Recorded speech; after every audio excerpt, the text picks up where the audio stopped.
Hello, hello, and welcome to episode 181 of the Compassion and Cucumbers podcast. I'm Christine. And I'm Sam. Here's what's happening on today's show. In our Noteworthy segment, we're taking a look at some mistakes that new vegans might make. And with Nisha Vora's help, we're going to help you try and prevent them. And in our main topic, it's farm bailouts, fraud, and continued government waste. How the current administration is amping up to protect the farm vote. Yeah, but before we get into all of that, what have we been up to? Well, you've been on a bit of a juicy marbles thing. We had some juicy marbles. If you've listened to the last couple of episodes, we've been talking about juicy marbles and the things we have made with them. Yes, indeed. Right? Yeah. So last weekend, Christine made some absolutely amazing cheesesteaks with juicy marbles. Right. We talked about that. Yes. And we listened to that episode on our way to Erie yesterday for Easter celebrations. That's right. And we did. She said that we could have cheesesteaks 8 more times with the juicy marbles that we had remaining. I did. I would like to make it clear we did not. Oh, I think I was exaggerating a little bit, I think. A little bit, yeah. But instead, on Wednesday and Thursday, Christine made fajitas with the juicy marbles. I did. But listen, I want to get the packaging so I can read some of the stuff. Okay, do your thing. A few moments later. Yeah, so fajitas. Indeed, fajitas. They made delicious fajitas. Oh, they were fantastic. Yeah. Really, really awesome. So we had, the juicy marbles, and we had some really nice peppers and onions, and some guacamole, of course, and some slaw, and some sprouts, and they were just fantastic. Absolutely wonderful. Yeah, really delicious way to use the juicy marbles. Mm-hmm. It was the loin roast. Yes. And we had them a couple of times. We did. So we are now sadly out of juicy marbles. We are. And here I am holding the empty box. So sad. Because there's some really fun things on their packaging. And I don't know if you've had an opportunity to read what's on their packaging, but I'm going to read you a little bit of what's on here. So it says, what a time to be alive. I mean, what a kerfuffle.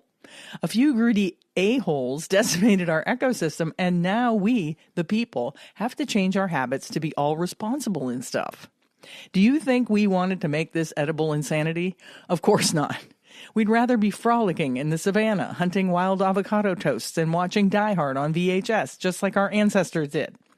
But instead, we've got the metaverse and single-use coffee pods. We got tricked into worshiping the grind and paying a week's salary for a bag of pistachios.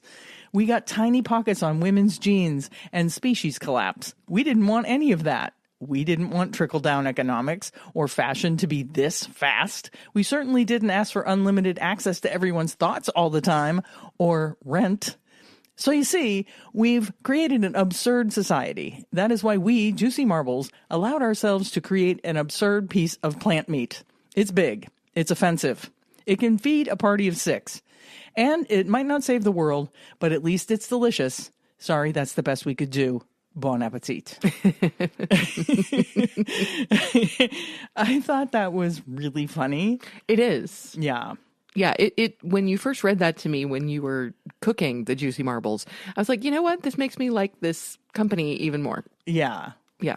Yeah. And they have, like, on the packaging, it shows, like, that they have social media. It says, take some social meds, but don't overdose. Mm-hmm. And then it says, on the end of the package, it says, greetings from the surreal kitchen. Marbles meats aren't grown in a lab, 3D printed, or made with shady chemicals. We're just channeling the energy of a large-cheeked grandma with a profanely vast knowledge of physics, an innate desire to feed all living, breathing creatures. She has fluffy purple hair. She is small yet sturdy. She wants you to enjoy your food and be healthy. And Grandma doesn't bring that 80s idea of health, which tastes as if the color beige somehow became safe for human consumption. No, she brings the house down. Nobody knows how she can make you feel so cozy and yet so nourished. Her ways are unattainable by mere mortals. Yeah, fun stuff. Yeah, so we're going to keep an eye on their website, and hopefully we'll be able to get another deal at some point in the future. Yeah. Because this is good stuff, people. Yeah. Check their website, because they do occasionally do some like combo deals, and that's how I got these because at regular price they're pretty unaffordable. I would agree with that. Yes. And we were at the vegan grocery store. We were just doing a little pre-Easter shopping.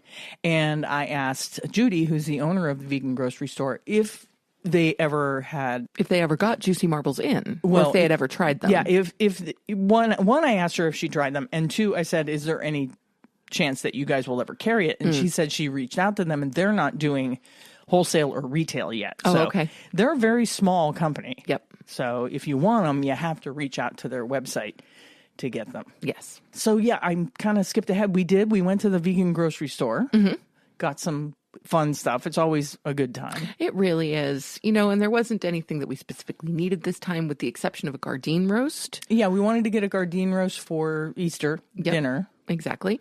But we, of course, picked up some treats. We did get some vegan bacon, and we got some chocolate, and we got some ice cream. Yeah. Because why not?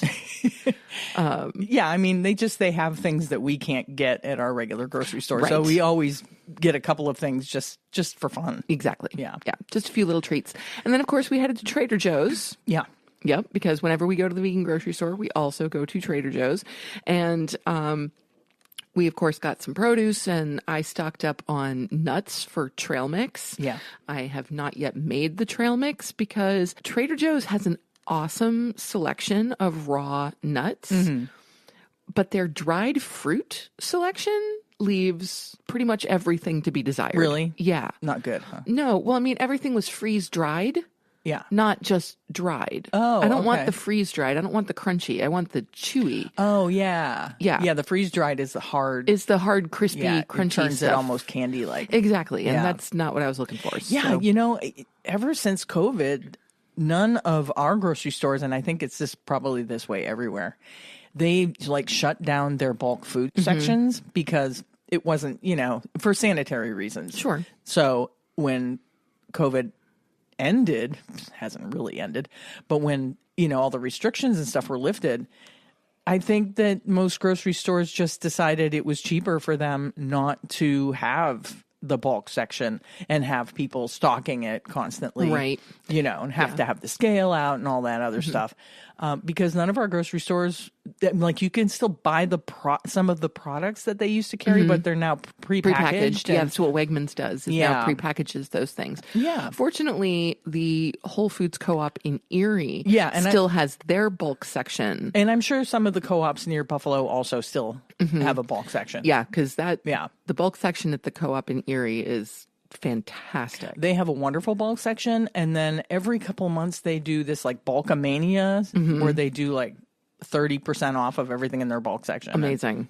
Just amazing. Yeah. So that was our fun little pre-Easter trip. We were a little bit sad because I'm sure that some of you may remember that a few episodes ago we said, we've started going to the gym, and that once we go 20 times, we're allowed to have Wurlitzer pizza. Yeah.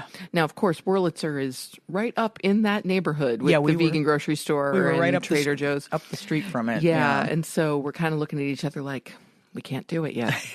No, we don't have enough. We haven't gone 20 times yet. We haven't gone 20 times yet. We're getting there, though. We are getting there. We're getting there. Yeah, we're getting there. Yeah. So slow but steady. Indeed. So no pizza for us. No.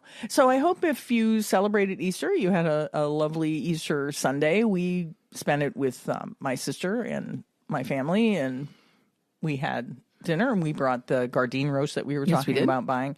And I made some roasted Brussels sprouts and a big green salad with a bunch of stuff in it.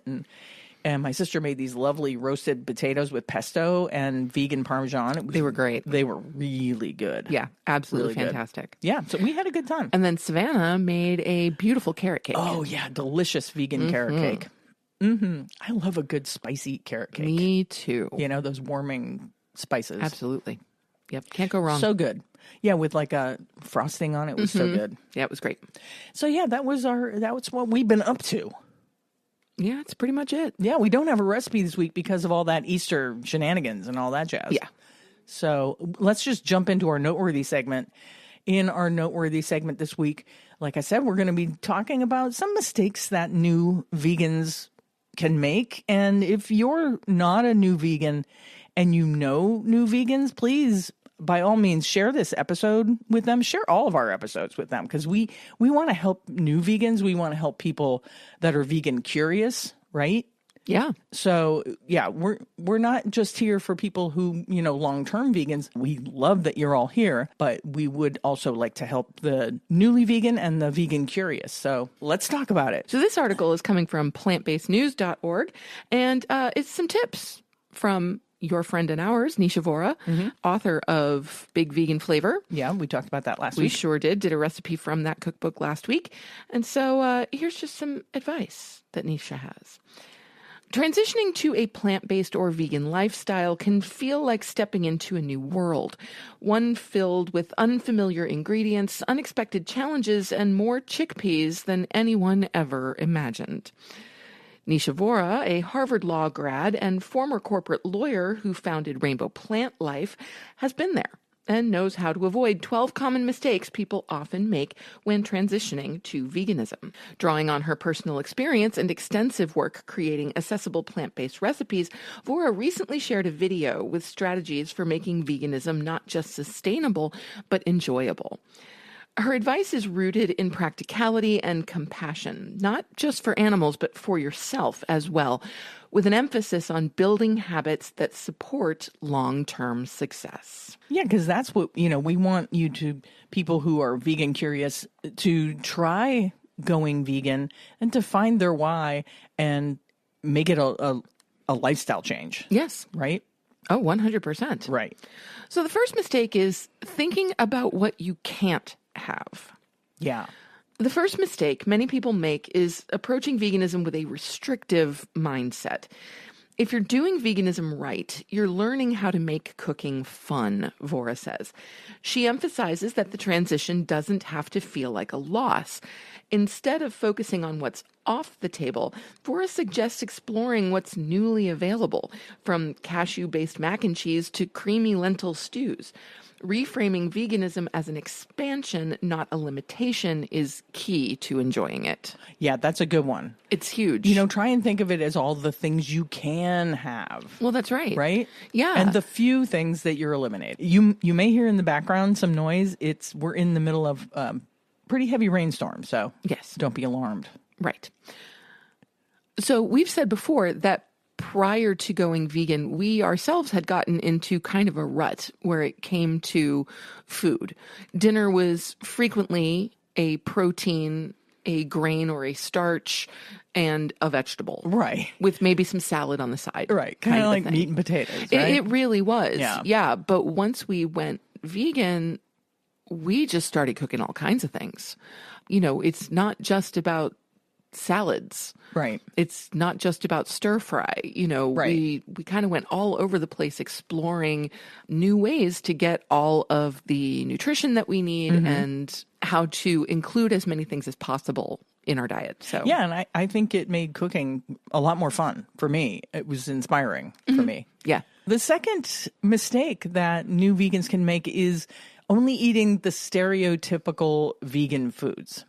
So new vegans often fall into the trap of eating what's seen as traditionally vegan in Western media, like smoothie bowls, kale salads, and grain bowls. Some of those are great, though, right? While there's nothing wrong with these, Vora warns that limiting meals to this narrow selection means missing out. She recommends looking to global cuisines with strong plant-based traditions, such as Indian, Ethiopian, Chinese, and Greek. Seeking recipes from people in these communities helps bring more flavor and authenticity to the plate. And I got to tell you, Indian is one of both of our favorite cuisines, and Ethiopian too. So good. And they do a lot of beans and lentils and grains and flatbreads and so good, really spiced and yes. nice. I mean, and Chinese and Thai and Japanese and anything even remotely Middle Eastern. Yeah. Like there are so many things that if they're not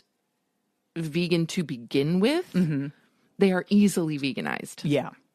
It's so simple most of the time. Yeah.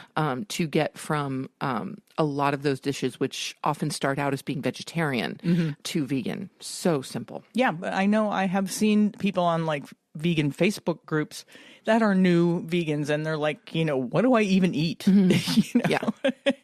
So, yeah, reach out to some of those ethnic foods and you'll find some really, really good stuff. For sure.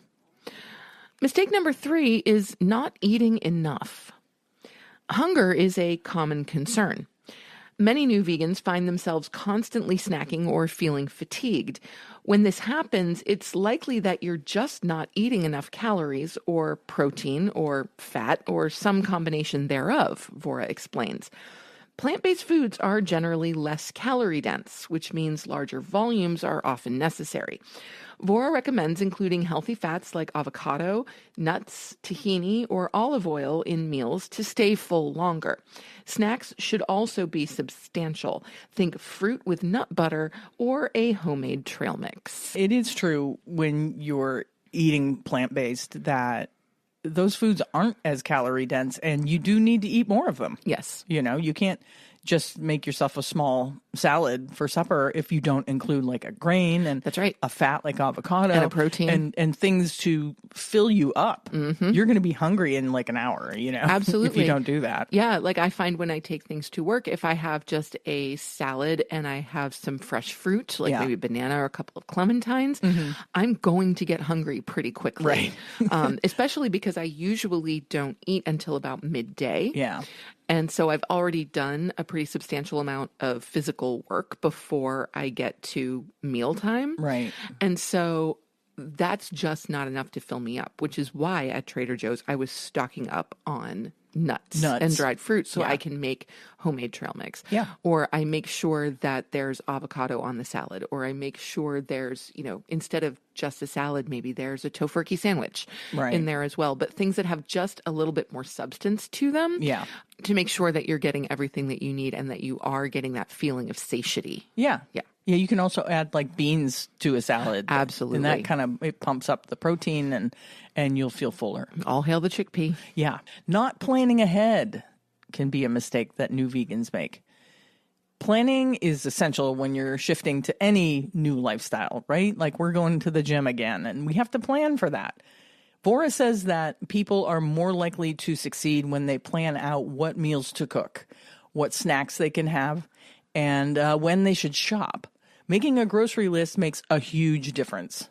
Having quick meals and convenient snacks ready helps avoid defaulting to old habits when cravings hit. And it's true. You do need to have a grocery list. Don't go to the grocery store without a grocery list. Sam likes to go off list. Well, yes, but the thing is, I don't go without a list. Right. I just allow You just deviate for going off list. Yeah. Not excessively so, but possibly for a few extra little things. Yeah. Yeah. Yeah. You But know. making a list is essential.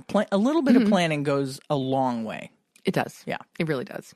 And speaking of planning, another mistake that new vegans can make is not building a foundation with go-to foods. Vora recommends adopting what she calls vegan building blocks, such as batch-cooked grains, sauces, proteins, and condiments that can easily be mixed and matched. Items like cashew cream, lentils, or baked tofu make meal prep more flexible. These are flavor boosters that can bring a whole meal together, she says. Keeping a few in the fridge or freezer makes healthy, tasty meals easier and faster. And you don't have to go crazy meal prepping. You don't have to like spend an entire Sunday making meals. Just make those staples. Like have, some pre-made grains, have some pre-made salad dressings or sauces or condiments so that when you go to make something, parts of the meal that might take you a significant amount of time, they're already done, so it won't take you as long to prepare a meal. Right. Like it's pretty much a foregone conclusion that we're going to have something like farro or quinoa or brown rice at least a couple times in the space of a week. Yeah. As an addition to salads, as the base for a stir fry or a curry or something like that. But we're going to get some of those grains in at least a few times a week. And so when Christine is making grain, let's say we're putting farro on a salad, she'll make extra just to make sure that we have some left over, whether it's to pack a lunch for me or to be included in the next night's dinner or whatever it is. It saves time. It really does. And it also saves you from thinking, what are we going to have? You know, because then you have that in the refrigerator. You can open the refrigerator and go, oh, well, we have this leftover quinoa. Let's make something with that. Right. You know, so it does make your life a little easier. Next mistake we have is lacking strong motivation. Approaching being plant-based like it's a diet is a mistake, Vora argues. The reason she's stuck with it so long-term is because her motivations are rooted in ethics and values. Having a strong personal reason for going vegan shifts your perspective from diet to lifestyle, she explains. Whether the reason is animals, the climate crisis, or personal health, she believes that connecting veganism to one's identity helps solidify the commitment. And I think that's huge. I think that's important. Yep. Couldn't agree more. Yeah. Yeah. Essential, really. Got to know your why. You really do. Next, we've got being afraid to use vegan substitutes. Not every meal has to be cooked from scratch. Vora acknowledges that many new vegans still crave familiar flavors like cheese or meat. Vegan substitutes can help during the transition. You don't need to be embarrassed that you can't make everything from scratch, she says. Although products like plant-based sausages, cheeses, and ice creams would not make up the bulk of a healthy plant-based diet, they can offer comfort and convenience, particularly early on. And I agree with this completely. We actually, when we first went vegan, we did quite a few more replacers. Oh yeah, we try, and it makes it more fun too, yes, right? Yeah. The food part of being vegan, it makes it more fun because you're trying new things, and there's all kinds of new products out there, and it's like, hey, let's try these and see how these taste, you know? Right. So yeah, we definitely bought more replacement products when we were first vegan. Well, like I just try them all remember out. that first grocery shopping we did, you spent like $100 on cheese. I wanted to try them all. Just cheese. I swear she bought every vegan cheese that Whole Foods had to offer. I don't know about that, but It was insane. I did buy a significant number of cheeses because you I did. wanted to see, you know, which ones I like better, you know? So it's kind of fun. You do have to kind of budget for it. But, Yes, definitely. you know, but yeah, don't be afraid to use those vegan substitutes, whether you're a new vegan or not, Right. you know, as long as you're not consuming animals, you're not causing any sort of cruelty in the world. You know, frankly, I don't care what you eat, but, you know, try to eat healthily.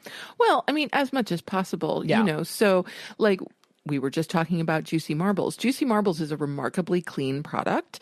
It doesn't have a lot of, you know, processed ingredients. There's not a lot of coconut oil. There's not a lot of saturated fat. There's not a lot of stuff that you tend to get with kind of the usual suspects like Beyond and Impossible and all of that. It's relatively clean. It's relatively clean. So you can choose replacers that are on the healthier side of things, you know, things that are tempeh based or soy based instead of oil based or mycelium based.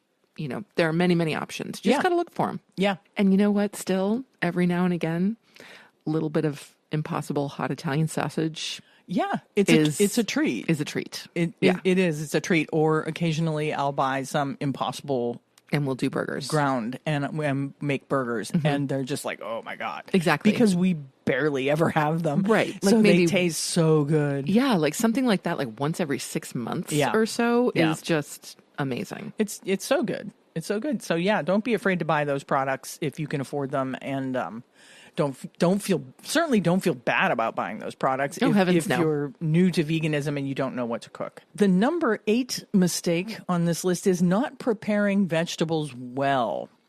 If vegetables taste bland or unappealing, it's often because of poor preparation or low quality produce.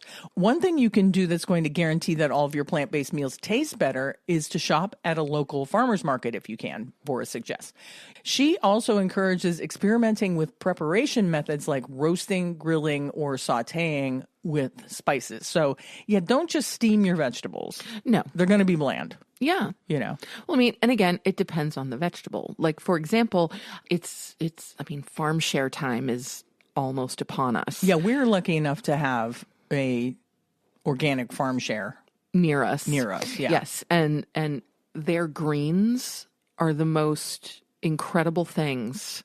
They're just perfect. They are so flavorful. It's true. You don't realize how tasteless store-bought lettuce is until you buy lettuce at a farmer's market or from a farmer like we buy it.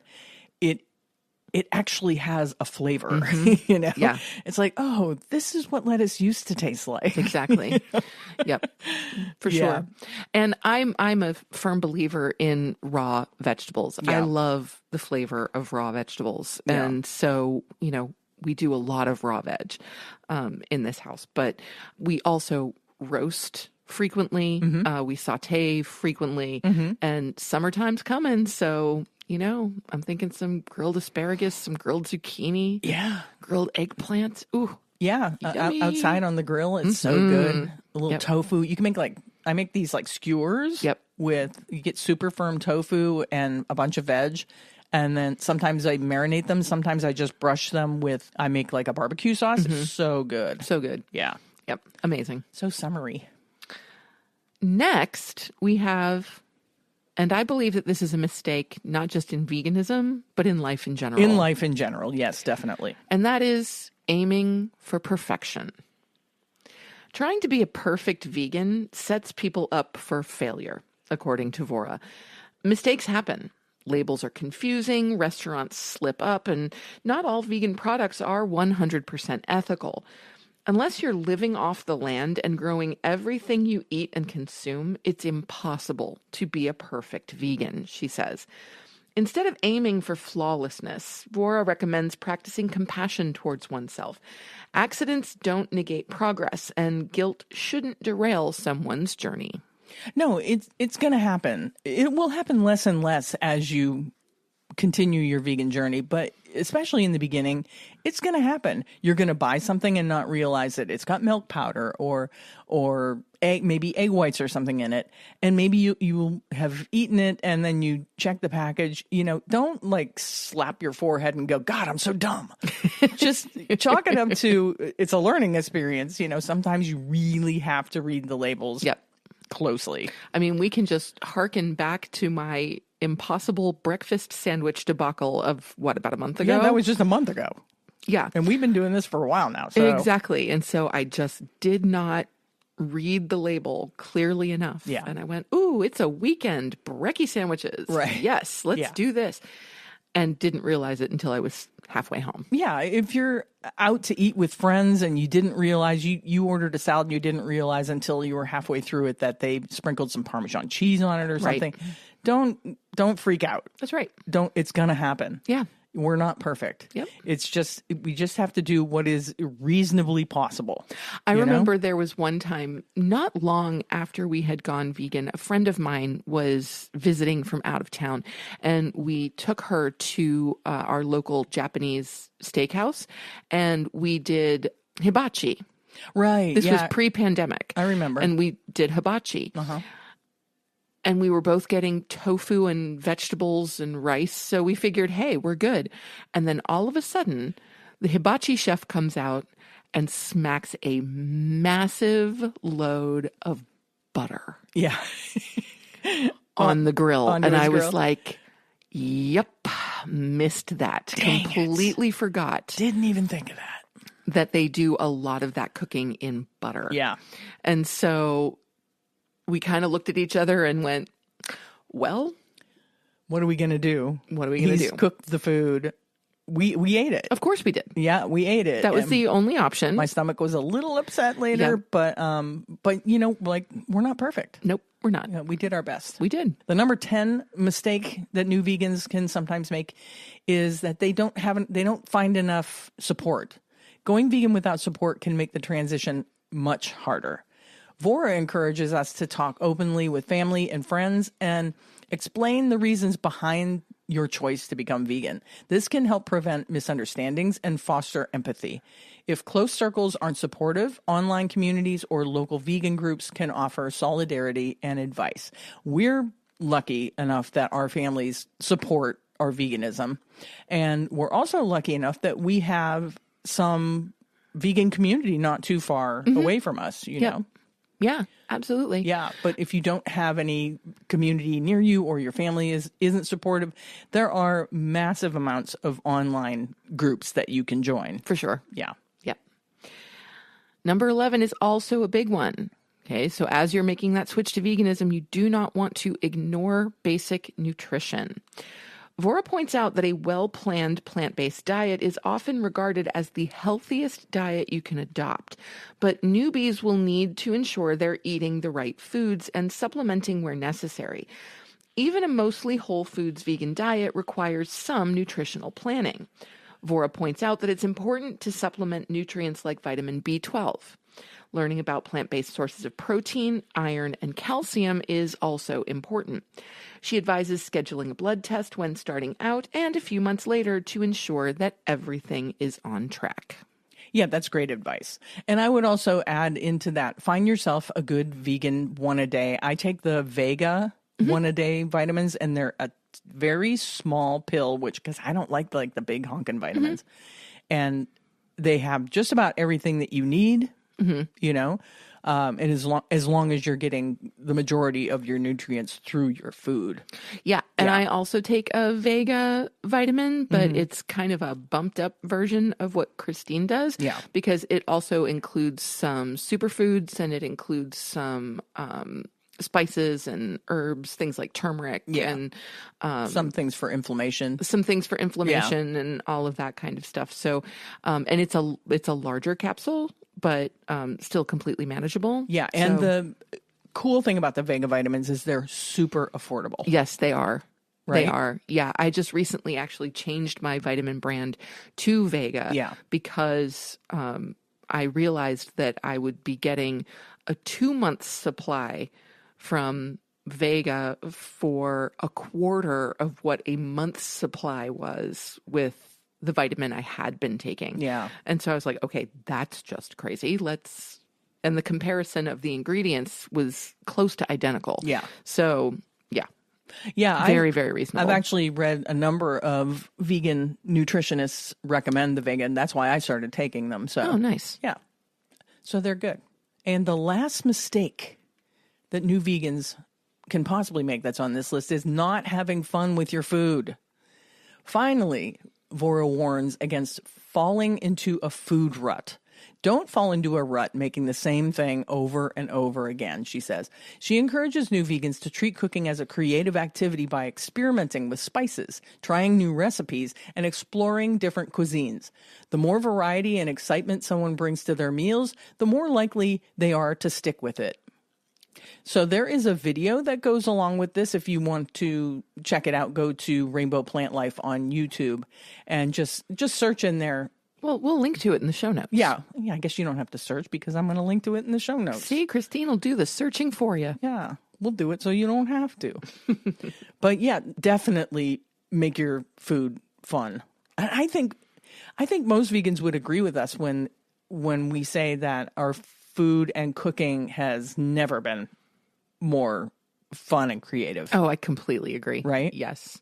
Yeah. It's such a good time to get into the kitchen and see, okay, so what are we going to come up with today? Yeah. Yeah. It's really great. So like I said, if you're not a new vegan and those tips didn't really pertain to you, please share them with somebody that you know that is either vegan curious or newly vegan, because it is important to know that you don't have to be perfect, to know that you might be hungry at first and the reasons behind that, and to know that this is a huge new chapter in your life.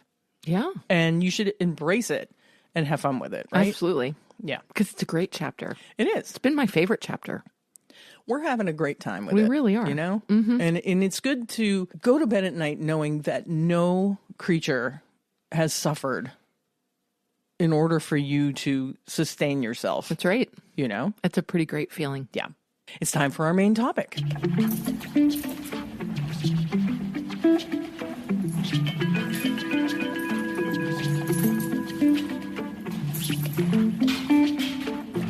This week's main topic is, will the impending tariffs set up another huge farm bailout from the current administration?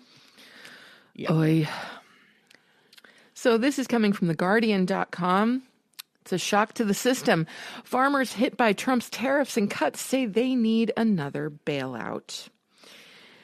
Farmers across the United States say they could face financial ruin unless there is a huge taxpayer-funded bailout to compensate for losses generated by Donald Trump's sweeping cuts and chaotic tariffs.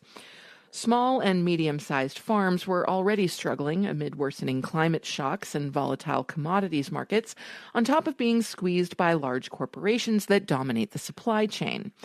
In recent weeks, farmers in Texas and across the Midwest have suffered millions of dollars of crop losses due to unprecedented heavy rainfall and flooding. The climate crisis-fueled extreme weather is compounded by the U.S. president's looming trade war and the administration targeting popular federal programs and staff, leaving farmers reeling and resigned to needing another bailout. There's a lot of uncertainty around, and I hate to be used as a bargaining chip.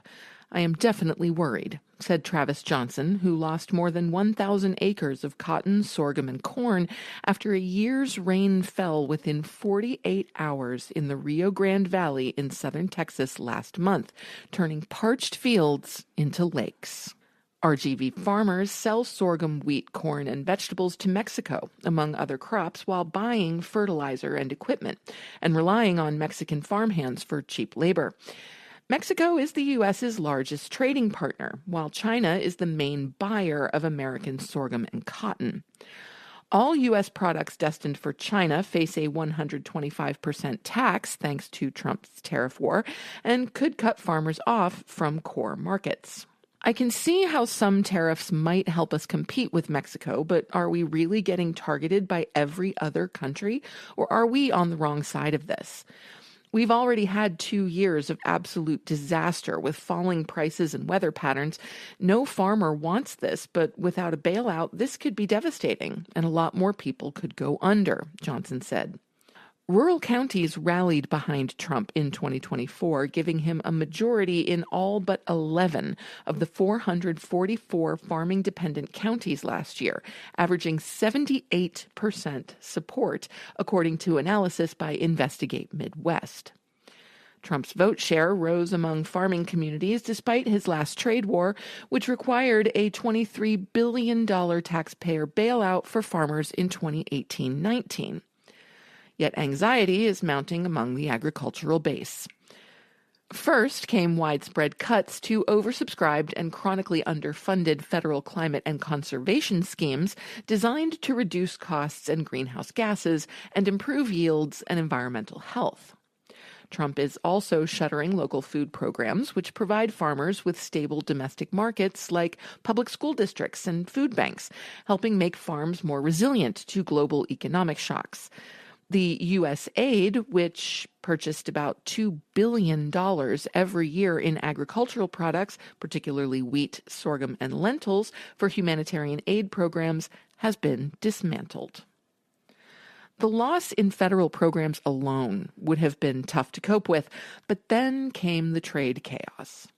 Trump's tariff announcements began when most farmers already had spring crops in the ground, or at the very least had prepared the land and purchased inputs such as seeds and pesticides, making it impossible to switch to crops that could potentially find a market domestically.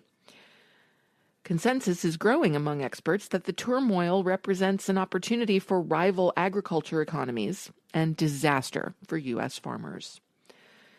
It's all happening so fast, and in the middle of the growing season, it's a shock to the system that's going to be tough for farmers, especially those growing commodities for export, said Ben Lilliston, Director of Rural Strategies and Climate Change at the Institute for Agriculture and Trade Policy. Tariffs are not magical. They need to be used strategically as part of wider reforms to the domestic economic agenda. The volatility of the tariff policy decisions, with new tariffs frequently being announced, paused, and placed, will take a toll on the American agricultural industry, writes economist Betty Resnick in an article for Farm Bureau, a right-leaning lobby group. Without direct support from USDA or a farm bill with an updated safety net, farmers will almost certainly bear the brunt of these tariffs. Ben Murray, senior researcher with the consumer advocacy group Food and Water Watch, said, "Without a bailout, we can only imagine how bad this will be for farmers and what an opportunity for Brazil. And this is all being done for a tax cut for the wealthy." For decades now, U.S. farmers have been heavily incentivized through the Farm Bill to grow commodity crops destined for export, such as wheat, corn, soy, sorghum, rice, and cotton, rather than produce for domestic consumption. The price of commodities is tied to the global market, even if sold domestically. Meanwhile, U.S. imports of fruits and vegetables, mostly from Latin America, have risen, now accounting for more than 50% of consumption, according to USDA data. This globalized agricultural system favors large and corporate-owned operations, as smaller farms struggle more with boom and bust prices and access to government subsidies and other credit. The number of farms continues to decline, while the average size continues to rise. Market consolidation and corporate profits tend to surge in the agriculture industry after every economic shock, including the COVID pandemic, Trump's last trade war, and the banking crisis. Biden implemented a range of modest, imperfect policies to try to ease the pain for smaller-scale farmers, including a greater focus on antitrust, local and regional food systems, and climate resilience, all of which are under attack by the Trump administration. The vast majority of a $19.5 billion funding package by the Biden administration for evidence-based conservation practices that improve soil health, air quality, and reduce the use of costly fertilizers, pesticides, and water will not be honored. The 10-year fund allocated through the Inflation Reduction Act was an addendum to money ring-fenced in the Farm Bill for 4 oversubscribed programs, after years of pressure from farmers to expand access to the initiatives. 2 Biden-era healthy eating schemes worth a combined $1 billion to local farmers have been canceled. The Local Food Purchase Assistance Program, matching producers to food banks, and the Local Food for Schools Cooperative Agreement Program, which helped public schools add healthy, locally grown produce onto lunch menus. The USDA recently agreed to unfreeze funding for existing contracts. My farm will survive because we've been working with school districts for 20 years, but for others in our coalition, the funding cliff is very real, said Anna Knight, who owns an 80-acre citrus farm in Southern California. Piling on further misery are mass layoffs within the USDA that were seemingly orchestrated by the billionaire Trump donor Elon Musk. More than 10% of USDA staff have already reportedly agreed to voluntary buyouts, with more expected in coming weeks. This is in addition to several thousand probationary employees who were laid off last month, a move which disproportionately hit local offices beefed up under the Biden administration and is being challenged in the courts. USDA field offices play a crucial role in rural communities, the place where farmers go for tailor-made technical help from agencies including the National Resource Conservation Service and the Farm Service Agency on the latest pest control and planting practices, conservation programs, loans, and disaster assistance programs. It makes no sense taking billions of dollars off the table for programs that improve long-term farm viability and resilience, and which farmers have been lining up for years for, and then spend billions bringing back farmers from financial collapse, said Jesse Womack, policy expert at the National Sustainable Agricultural Coalition. It's looking really bleak, with a lot of pain ahead for farmers. They're at it again.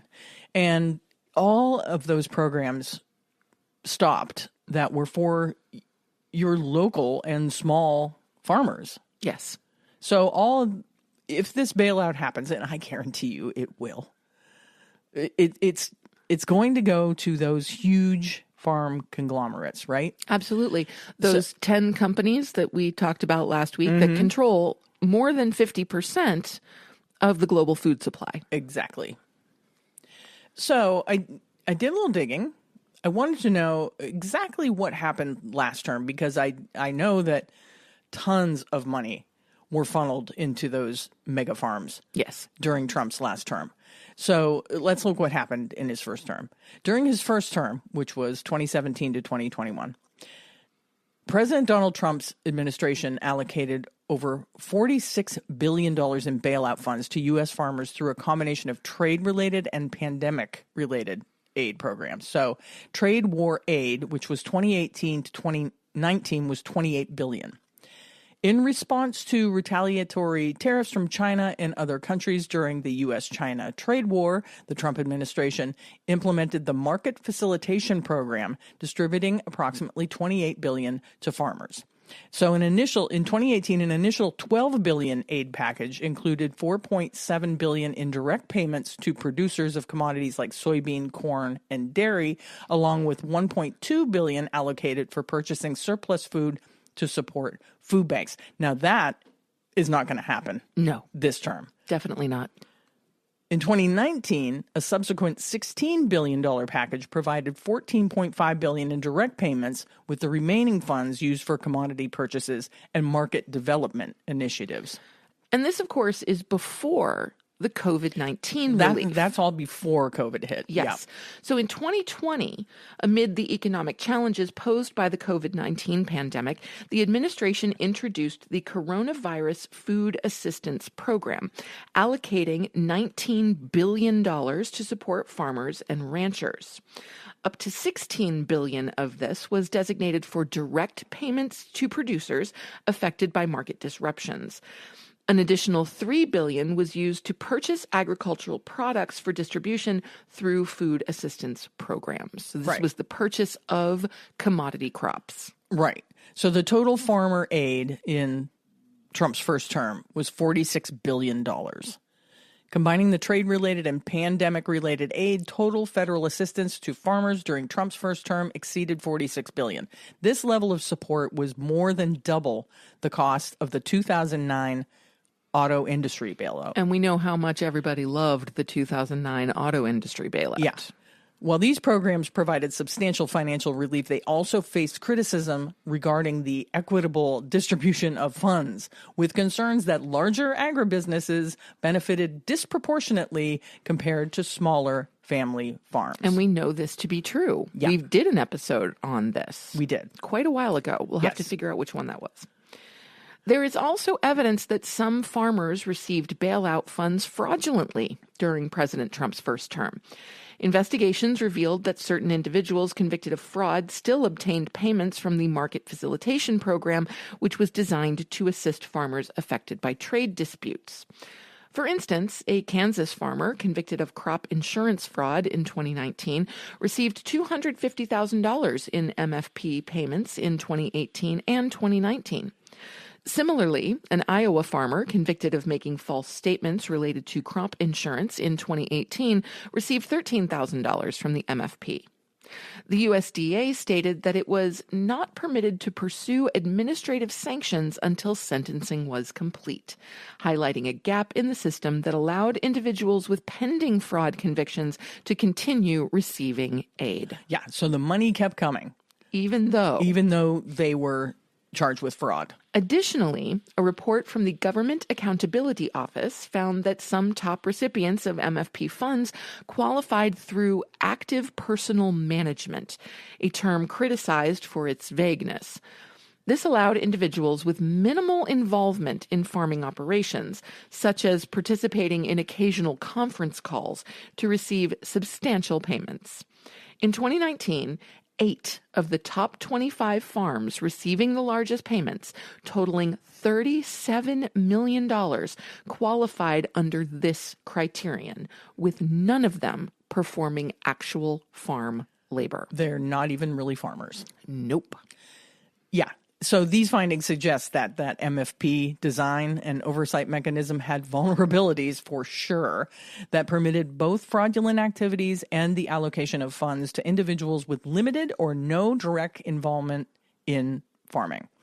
So Connie Spence, who you may have heard us talk about in the past. All hail Connie Spence. Who used to run the Agricultural Fairness Alliance, now known as the Vegan Lobbyist. She analyzed this data from during Trump's first term.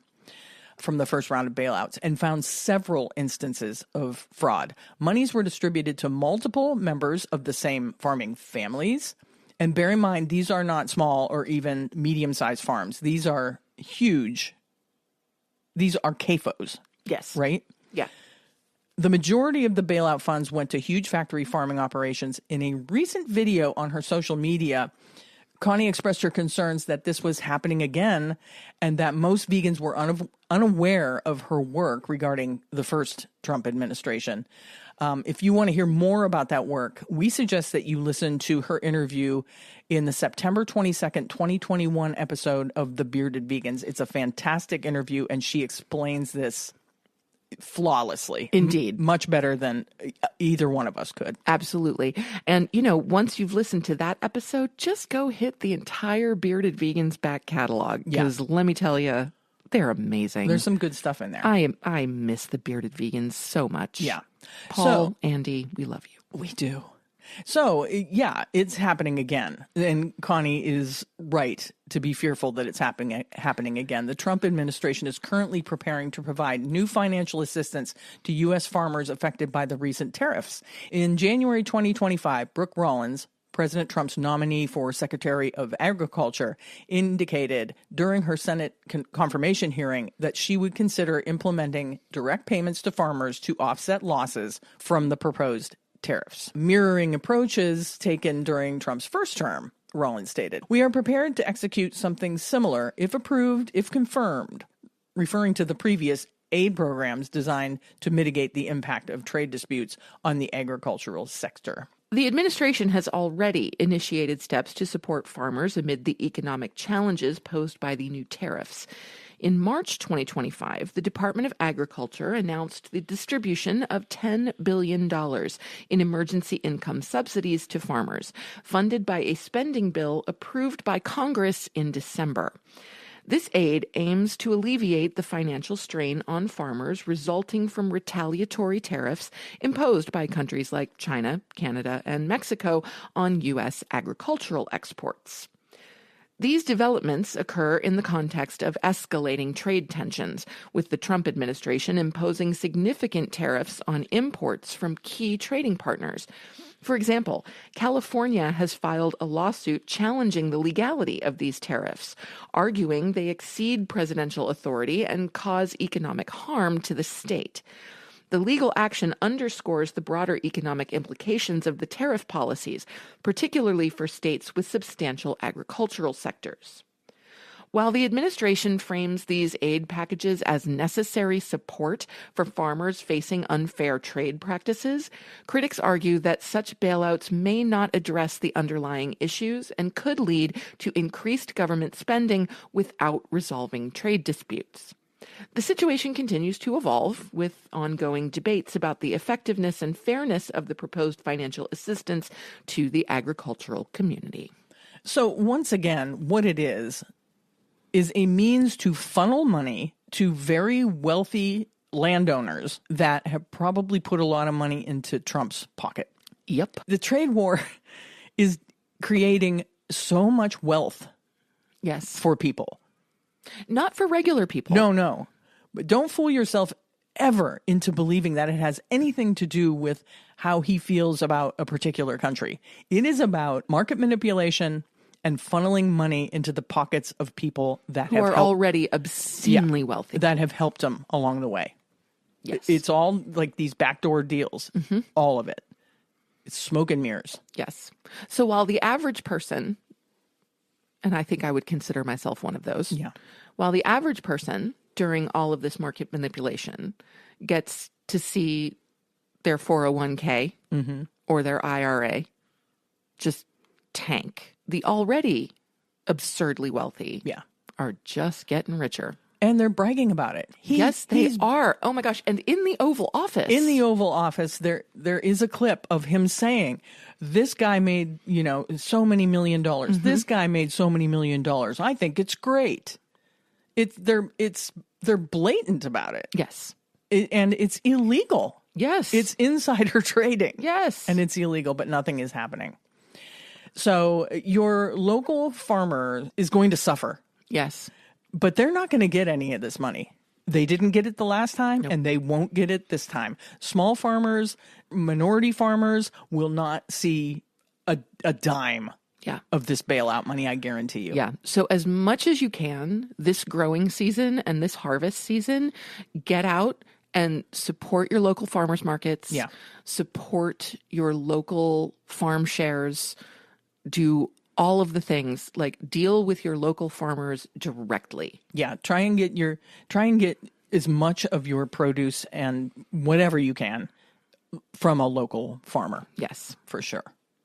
With that, we will move on to our assignment, Restaurant SOS, and this is a fun one this week. This is a fun one and not really an SOS.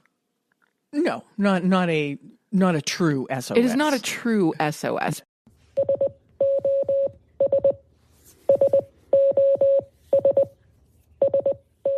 This week, we are talking about our friends at Fat Cat Baking. Yes, we are.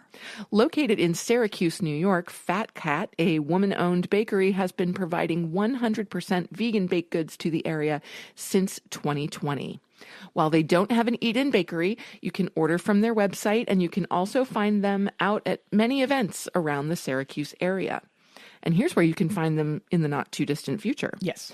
On June 1st, they'll be at the Veg Out Vegan Food Festival.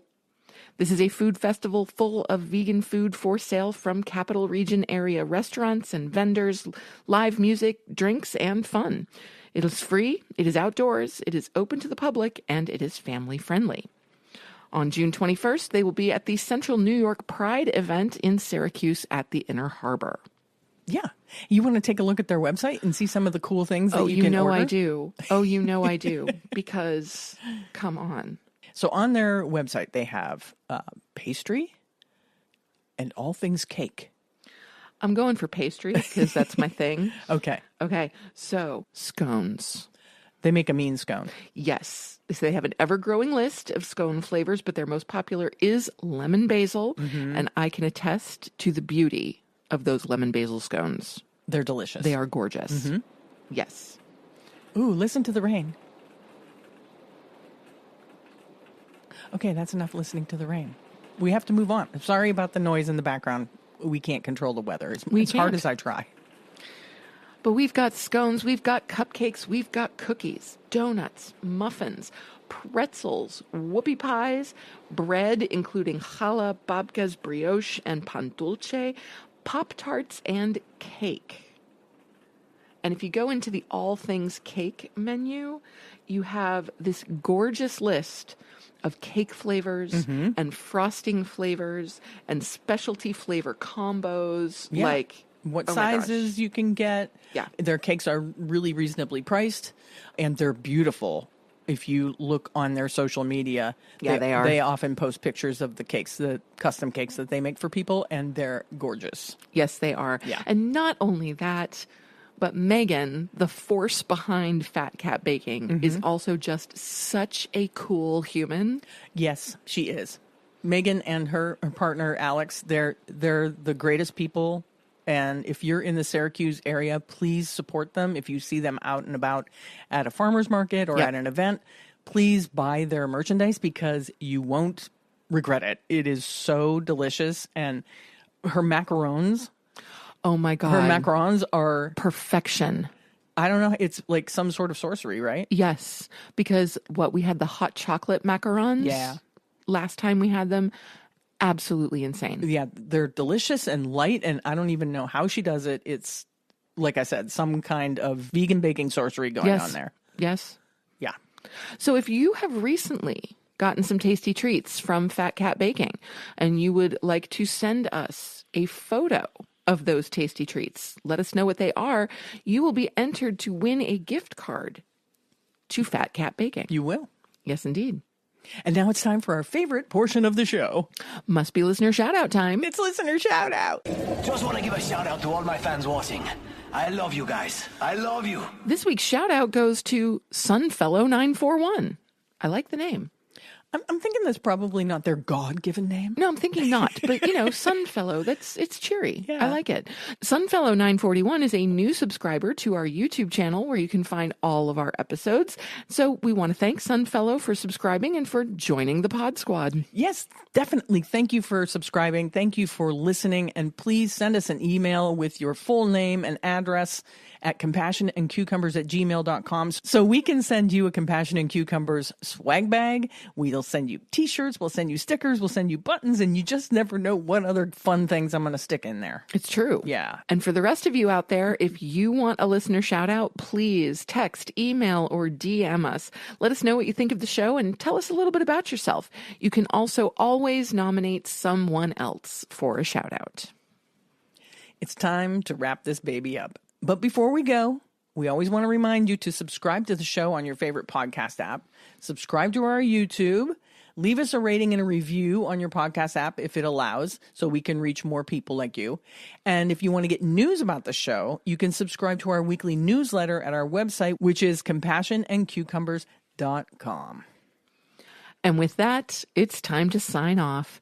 You have just listened to episode 181 of the Compassion and Cucumbers podcast, and there's nothing left to say but where cukes and compassion are always the fashion on the podcast. Thanks, James. Have a great week, everyone. We'll talk to you next Tuesday. We love you. We do. Bye-bye. The end.